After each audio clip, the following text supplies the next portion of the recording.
was privy to. Why don't you talk a little bit about that? That was a really neat Yeah, event. it really was. It was called Our Youth, Your Workforce, Our Future. And it was it was a Job One sponsored event, which I know our office and North Central's WIB, which is our counterparts, have partnered to put this together. And Paul Harrington spoke, and he spoke about... And Paul Harrington is a professor at Drexel University. Yep. He used to be at Northeastern University in their Center for Labor Market Studies. Done some fabulous, phenomenal research into employment statistics and especially youth employment too, and the effects of that. So what were some of the things that came up? And then they also had an employer panel Right. with people who traditionally have hired youth and have done a lot for youth employment, including Chris Crowley from Polar Beverages here in the city. And the Crowley family, of course, does a lot of work up in that area with Mount Wachusett. Yep. They hire, literally hundreds of young people to work at the mountain throughout the ski season. And so, as representing the Crowley family, I know that he had a lot to say, kind of about both sides of that. So yeah, they talked about how they invest in youth and how it's helped their company. It was a great event. I think the biggest takeaway from that event was that there's more ways to help, not just hiring a youth, but you can sponsor programs, you can host a facility tour, you can be a speaker at an event. get involved. Job I guess chat, would be yeah, the message. just That's been the message there are overall different of Job ways, One, yeah. right? Is for business folks, they need to understand how important they are to the process of youth development, even though they traditionally now they're kind of separate from it. Yep. They rely on schools to do that education. Schools and family are the traditional kind of roots. But, if you look kind of long-term historically, business used to be very involved with that youth development. And now it's more, kind of few and far between the businesses that have the time and manpower to kind of get involved. And what we're trying to make that big push is, please, from the business side, long-term, we really need that connection there to be strong in order to have our young people develop. Yeah, And if you look in Germany or whatnot, they've got a very strong apprentice system kind of developed over time, and guilds and whatnot. in one of the organizations here in the city that's been helping us look at youth employment, and they also oversee our Youth Works program over the summer, is the City of Worcester's Youth Opportunities Office. And I actually had a chance to sit down with Jesse Edwards, the director there. And Bob, do we have... Can we roll that? Oh, we have some. We have an interview. Just had a coincidence. Just Excellent. on the tip of my finger. I'm here with Jesse Edwards, the director of the Youth Opportunities Office for the City of Worcester. Jesse, how you doing today? Good. How are you, Sean? Good. I'm glad you had a couple minutes to sit down with us today in the working lunch hour. No problem. It's a little known fact about Jesse. He does a little DJing work on the side, and he created the intro to the working lunch. So big props to Jesse on that. Thank you. Not a problem. Not a problem at all. So Jesse, I understand the Youth Opportunities Office has developed a youth council, which is it the first of its kind in Worcester? Or? It is. It's our first year doing a youth council. 5 years ago when I started this job, there was a call from the community to, we did a youth needs assessment here in the city, talked to a number of different youth serving organizations as well as a number of youth in the city about what are their needs, what are they looking for, that the city can play a role. And one of the things that young people said was they wanted a closer connection to city government.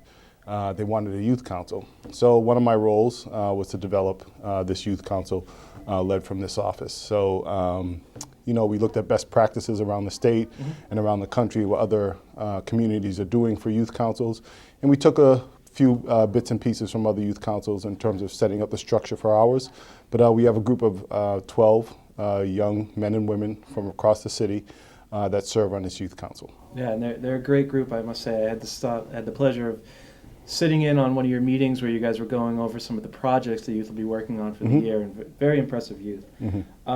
So another thing I know that your office coordinates is the Youth Works program, which Correct. is the summer jobs program here in the city. Can you tell us a little bit about what you have shaping up for this summer? Sure. Upcoming summer? Each year, the state, depending on funding, provides a number of communities around the state with funding to coordinate summer youth employment programs.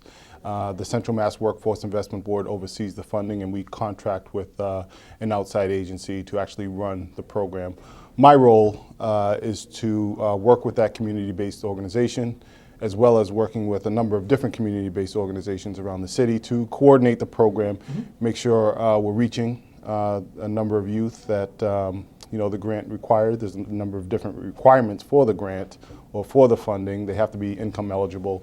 They have to live in Worcester. Fortunately, last year we were also able to serve 2 communities outside of Worcester. But for the most part, the young people do have to meet those income standards, and we've had a pretty successful few years that we've been part of the program. UMass Memorial serves as the match. There's a private sector match, Yes. funding match required for the grant. So UMass has served as that match over the past few years through their Building Brighter Futures with Youth program. So it's been a very successful program. We're gearing up for this summer.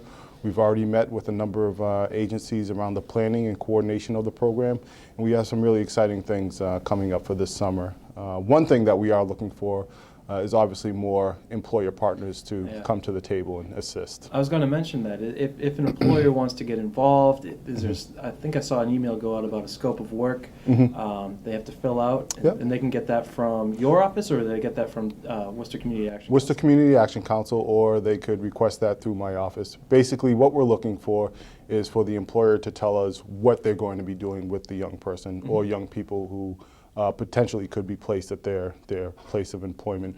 We're not looking for young people to sweep brooms or to do filing. We want them, we want them to have a really good summer work experience that could possibly lead toward part-time employment down the road, or provide them with career development skills. So it's a very brief scope of work that we're looking for from the employer partner in terms of what we're looking for this summer. Again, I'm here with Jesse Edwards, the Director of the Youth Opportunities Office for the City of Worcester. So Jesse, kind of going along with that piece on the importance of youth employment, I know one of the projects that our office is working on with your office is this Youth Ambassadors program. Correct. So can you tell us a little bit about that, what Sure. that's going to look like? Sure. The Youth Ambassadors project is a new project that we're working on this year.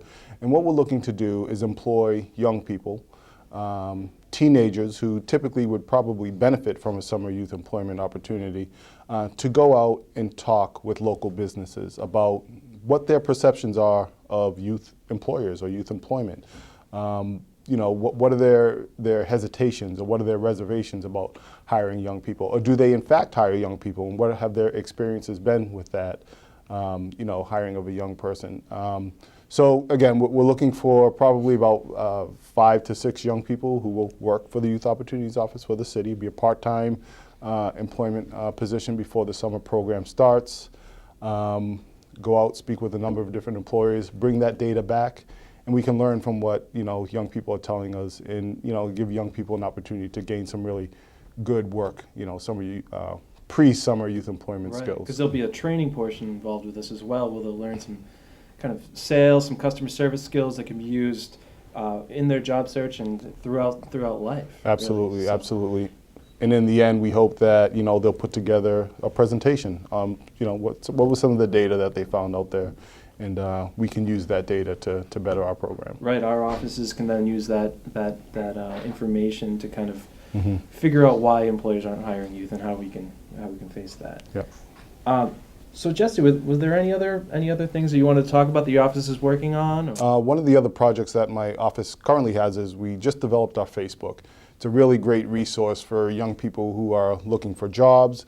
It's a great resource for young people who are looking for advice, career advice. Every day we do job searches, and we post jobs on our Facebook that cater to young people. So if there's a job at the local Gap or the local mall looking for sales associates, or any type of job, that has a sort of young person in mind, we post that on our Facebook. We also post Did You Know? And we give young people facts about career options or about career jobs. We also have a word on the street, and we go out and we talk to young people in the community right outside here at City Hall, and we just ask them a question. The question is typically related to employment. So we ask them a question, we take their picture. Of course, they have to sign a release. Right. But we take their picture and we post it on our Facebook. So it gives them an opportunity to get connected to Facebook, It gives them an opportunity to see their picture on Facebook. If they like it, then their friends will see it. And then, it's Right, just a way right. to really generate. Social media will really kind of get that message out. Absolutely. It's a way to just generate excitement and generate people going to the Facebook because, again, we post employment, we post everything about jobs for young people on there. Great. Great. Well, thank you for joining us today. Thank you. So I think the message out there is to find the Youth Opportunities Office on Facebook, find them on Twitter, go to his website. Is it yoworcester.org? Correct. YOOWorcester.com. All right. Thank you, Jesse. Thank you. Okay, so we're back. Sean, great job with that interview. Thanks. Your interviewing skills are coming. Boy. It's Jesse carried that, so. Well, we appreciate Jesse coming on the show and talking about his office and what they're doing there. So, every person needs to start someplace Somewhere, with yep. their career. I know you've done some research. I see it right in front of you. I don't actually know the results of the research, but they're famous people have also had some interesting. Yeah, before they were first famous, jobs. where they started out. So let's see if we can get some All right. some people. So our first celebrity you might recognize. He sang the hits "Wake Up Maggie" and "Forever Rod Young." Stewart. Rod Stewart. So Do you have any guesses on where Rod Stewart started his career? I'm gonna guess busboy. Soccer. He was a gravedigger. An actual grave digger. So a young Rod Stewart struggled with a lot of I did that fear one of summer. death, and so he thought about facing his fears, getting as close to death as he can. He became a gravedigger. Wow. I Wait, did. wait, what? I did that one summer at Hope Cemetery. Oh, there you go. And yet, And then what songs did you sing? yeah, I was gonna say I didn't so sing not any all Rod Stewart. not all gravediggers turn out to be multi-platinum recording artists. Apparently, interesting. Was that your first job, Bob? No, Okay, because I think we're gonna guess yours in a minute here. pretty soon. Okay. How about someone else? Give us another. Our next celebrity he starred in Pulp Fiction. John Travolta. No, well he's one of the Bruce Willis. he's not a main character. He's in Bruce Willis' story though. I'm just gonna give it to you, Christopher Walken. Oh, the you next do a one. pretty good Christopher Walken impersonation. Let's see if we can put you on the Let's spot. see if you get it right, then maybe I'll do it. All right, that'll be the incentive. That's the prize. So what What was his first what job? was Christopher Walken's first job? Well, correct me if I'm wrong. See, that was horrible. Christopher I Walken. thought that was pretty good. That was all right. Yeah. Bob? Deliver newspapers. Oh, that's a good guess. I'm gonna guess probably something a little bit unusual. I'm gonna guess. Let's see. Carney. He was a carney. Very close. He was actually in a traveling circus and he trained a lion. He was a lion tamer. A lion tamer. A lion tamer at age 13. So it's I'm incredible. thinking that doesn't pass like OSHA regulations or something, right? He does say that Sheba the lion was very old and was more like a dog. So there's a chance it could be a dog that they Yeah, dressed I up was gonna like. say. Wait a minute. Lion What kind of tamer. circus is this? I'm still not. I don't know. This next celebrity you might recognize from his days in the rugby field. He also is a host of the very highly rated Working Lunch show. Bob, do you have any guesses on who that celebrity might be? What a celebrity. Brad All right, so Bob's gonna guess my first job. Is What that do we're you getting think at? Jeff's first job was? hamburgers, slung hamburgers from McDonald's. He does look like a... You know what? I did work at McDonald's. As a matter of fact, I worked at Was that the McDonald's. first job? No, that was my first job. But I Oh. did work at McDonald's right downtown Worcester, right around the corner from our office, and now it's out of business. Out of Lucky dudes. business. Out of business. Out of business. So before the burger job, what do you think he was? First job. I have no idea. I thought it would be the McDonald's. I was a dog kennel attendant. Cool. Yeah, I had to take care of their taking care of business. I guess you would All say. right. That was my role. So it Alright. wasn't a training thing. Yes. Yeah, I was training all right. All right. Served me well all these years. Bob, so we're gonna guess your first job, Sean. What do you think? What did you say? Was gravedigger your first job? or- No. Oh, your first Yeah, job. you gotta work. You can't just walk into the graveyard and start digging. I You had gotta to- work. I I'm gonna, had say to do snow, other I'm gonna things. say snow shoveler because that's how he started with the digging. Waxing the shovels. The digging, Yeah. no, the digging. Shoveling it. Yes. I'm gonna go with newspaper route. I think. Oh, Bob you looks think like he a paper because he boy. gave his own thing there. I'm gonna say either snow shoveling or horse stable attendant. That's cool. Both of them are Because good they guesses. use shovels as well. Right. There right. was a shovel involved. So it's the skills. No, none of them are correct. I worked at St. Vincent's Hospital up on Vernon Hill Oh, I knew that. I actually knew that. I knew that too. In- I didn't think it was his first in name. Yeah. surgery.